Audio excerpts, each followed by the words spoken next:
Қайырлы күн қыздар, сіздермен бірге клярда дайындалған өте дәмді болып шығатын балық қуырамыз. Ең алдымен видеоны көрмес бұрын каналыма тіркеліп, лайк, комментарий қалдыруды ұмытпаңыздар. Ең бірінші бізге тазалап жуылған балығымызды осындай бөліктерге бөліп аламыз, тұздаймыз. Өзіміздің керегінше тұз себіңіздер. Сосын осы тұзда 1 сағаттай бетін жауып қалдырамыз. Тұзымыз әбден сіңеді. Одан соң клярымызды дайындаймыз.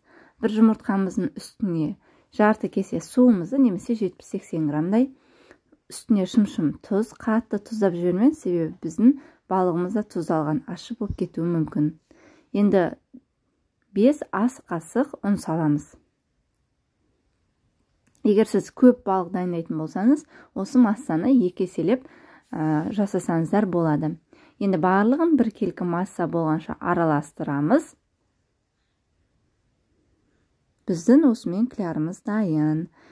Енді біздің тұздалып, дайындалып тұрған балығымызды алып, барлық жеріне тегізіп, аударып, қызып тұрған майымызда жақсылап қуырып аламыз. Бұл қатты қызыл болмайды, сарғыштау болып піседі.